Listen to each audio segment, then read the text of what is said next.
ಇವತ್ತು ಶಿವರಾಜ್ ತಂಗಡವರು ನೀರು ಕೊಡೋದಲ್ಲ ಬ್ಯಾಸಿಗೆ ಅಂತ ಹೇಳ್ತಾರಲ್ಲ ತನಗ ನೀರು ಡ್ಯಾಮ್ ಅವ್ರಿಗೆ ಅನುಭವ ಏನೈತೆ? ಇವರೊಬ್ರು ತಂಗಡಿಯವ್ರ ಸಾಹೇಬರು ಹೇಳ್ತಾರಲ್ಲ, ಅವ್ರು ತಜ್ಞರಲ್ಲ. ನೀರಾವರಿ ಸಲಹಾ ಸಮಿತಿ ಸದಸ್ಯರುಗಳು ರೈತರನ್ನು ದಾರಿತಪ್ಪಿಸುವಂತ ಹೇಳಿಕೆಯನ್ನು ಕೊಡ್ತಿದ್ದಾರೆ. ತಂಗಡಿ ಸಾಹೇಬರು ಒಂದ್ 2-3 ದಿನ ಕೆಳಗಡೆ ಒಂದು ಸ್ಟೇಟ್ಮೆಂಟ್ ಹೇಳಿದ್ರು, 2ನೇ ಬೆಳೆ ನೀರಿಲ್ಲ ಕೇಳ್ಬೇಡ್ರಿ ಅಂತ ಹೇಳಿ. ಡ್ಯಾಮ್ ಸೇಫ್ಟಿ ಮುಖ್ಯ ಅಂತ ಹೇಳಿ. ಹೌದ್ರಿ, ನಾವು ಡ್ಯಾಮ್ ಸೇಫ್ಟಿ ಮುಖ್ಯನೇ. ಈಗ ಡ್ಯಾಮ್ ನಲ್ಲಿ 80 TMC ನೀರಿದಾವಲ್ಲ, ಸೇಫ್ಟಿ ಐತಾ ಇಲ್ಲ? 80 TMC ನೀರಿದೆ. ಆ 80 TMC ನೀರನ್ನ ನಾವು ಸದುಪಯೋಗ ಕೇಳ್ತಾ ಇದೀವಿ ಹೊರತು ಅದ್ರ ಮೇಲೆ ನೀರು ನಿಂದ್ರಿಸಂತ ಕೇಳ್ತಾ ಇಲ್ಲ. ಈ ನೀರು ಇಲ್ಲ ಅಂತ ಅಂದ್ರೆ ರೈತ ಕಾರ್ಮಿಕರು ಉಳಿಯುವಂತ ಪರಿಸ್ಥಿತಿ ಬರುತ್ತೆ.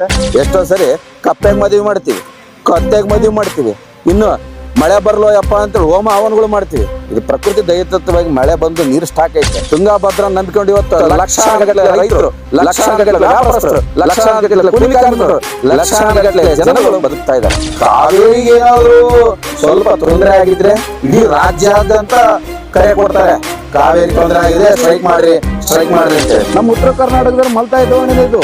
ಸಂಪೂರ್ಣ ಹೇಳ್ಬೇಕಂದ್ರೆ ಸಚಿವರ ದೌರ್ಬಲ್ಯ. ನೀವ್ ಯಾಕೆ ನೀರು ಕೊಡ್ತಿಲ್ಲ ಅನ್ನೋದು ನಮ್ಮ ಪ್ರಶ್ನೆ. ನೀರಿದ್ದಾಗ ಕೇಳೋದಕ್ಕಂತ ನಿಮ್ ಹಕ್ಕಿದು. ಹಂಗಂತೇಳಿ ರೈತರಿಗೆ ಅನ್ಯಾಯ ಮಾಡಬೇಡಿ, ನೀರಿಲ್ಲ ಅಂದ್ರೆ ನಾವು ಕೇಳ್ತಾ ಇದ್ದಿಲ್ಲ, ನೀರೈತೆ ನೀರ್ ಬಿಡ್ರಿ. 3ನೇ ತಾರೀಕು 11ನೇ ತಿಂಗಳು ನವೆಂಬರ್ ಕಂಪ್ಲೀಟ್ ಬಂದ್ಗೆ ರೈತ ಸಂಘದಿಂದ ಕರೆ ಕೊಟ್ಟಿದ್ದೀವಿ. ನಮಗೆ ಸಹಕಾರ ಕೊಡ್ರಿ, ಬೆಳೆ ಬೆಳಕ್ ಅವಕಾಶ